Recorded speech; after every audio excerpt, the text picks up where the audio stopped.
Muddlers, we're coming into great summer steelhead time. Skating flies and muddlers, one of the classic, awesome flies. So Jay, talk to us a little bit about some of the materials and maybe start with the winging material. You betcha. So a very kind of a traditional material for a muddler is a wild turkey biot. It's a turkey wing feather. And to do a really traditional wing, you'll actually take these two feathers from the right and left hand side of the bird, and you'll trim a little section out from about the same point of each feather, and then you will match it so they have the right curve. Put it together, tie it on top, and there you go for your wing. Another way to do it. Ooh, look at this stuff. We have of course we all have a lifetime supply of these Lady Amherst tail feathers for our intruders.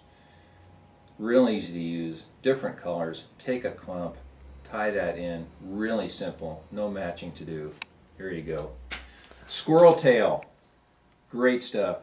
It comes in green, it comes in natural, it comes in blue, it comes in purple, it comes in brown. Excellent stuff, easy to use. Remember the days when we used pheasant tail fibers for wings on flies like a Dr. Spratley? Take a clump of that material. Excellent for a muddler wing. There we go. Okay, bucktail.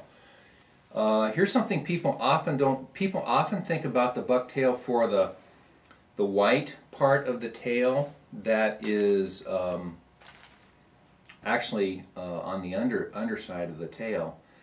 What people often forget about and wind up discarding is the dark hair on the top of the tail. This is great stuff to use for muddler wings. I sometimes, certain situations, it's all personal preference. I like this stuff. Compared to squirrel, it has nice markings.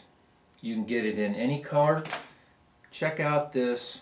This was a sunrise yellow. Nice colored tips, darker colored base feathers. This will compress, whereas the squirrel won't. So when you tie this in as a wing, it will be very secure. Really nice stuff. So that pretty much. Oh, if you're tying a wet muddler, peacock herl, peacock sword feathers. So there you have it, winging materials. Okay, how about flash? Because sometimes the flash should be associated with the wing, or it could be just the flash or just the wing. So traditional muddlers don't use flash. Some of my muddlers use flash only. You've got your standard crystal flash. You've got a few strands of the Mirage Flashaboo. Really nice stuff to use.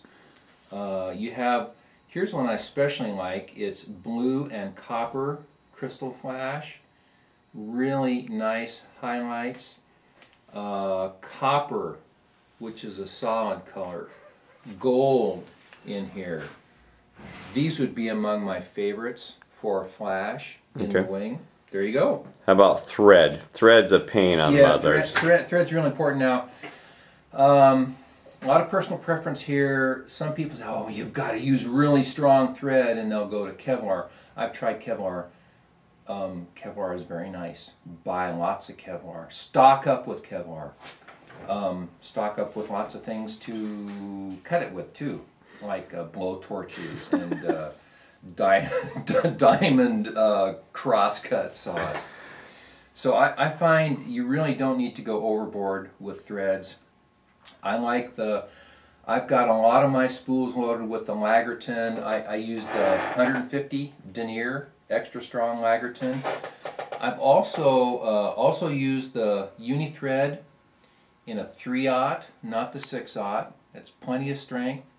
Danville's monocord in a 3/0 works. I cringe at the price, but the Mark Pettigene is the stuff you can split. Split second thread, 8/0. This is tough stuff.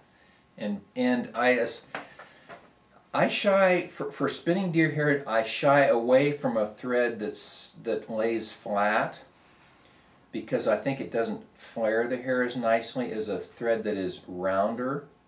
And that's why the uni thread or Lagerton does lay down, but it seems to work quite nicely.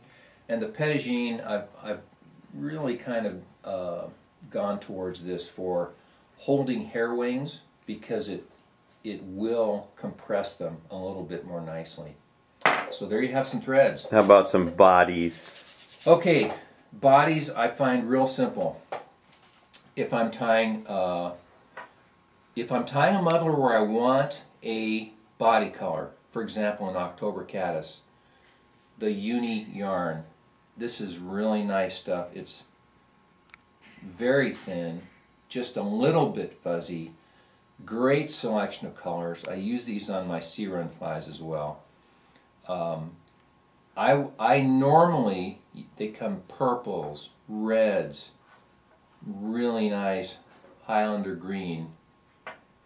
Most of my muddlers are tied with the Lagerton mini flat braid, silver, gold, holographic gold. It's tough stuff. It's so much stronger than the mylar that we used to use. Great stuff. So between the uni yarn, I don't tend to use dub bodies or chenille. Well, if you're going to tie purely a wet muddler, chenille would work great. Otherwise, that's where I go. How about hooks? Hooks. I've got some favorites. Two favorite dry fly hooks. This is the Daiichi 2141. I think I got it written down over there. It's a limerick bend, very low barb, really easy to put it down. Tapered, looped eye, TMC 5263, 3 extra long. Excellent hook, very light. Wet muddlers, TMC 700, down eye, nice and heavy. And of course your standard, TMC 7999. I'm getting to roll it along. Scissors. Tools in general. Yeah, tools in general. Okay, we're rolling. Dr. Slick razor scissors. You can tighten them. You can sharpen them. Dr. Slick tungsten. Tungsten? Is that right? Tungsten carbide. If it's tungsten, it's good. Tungsten carbide. Hair scissors. Excellent. Here's another little tool you really ought to have. Straight edge razor blade. Pliers to bend your hook barbs down. Hair packer. We'll show you how to use that.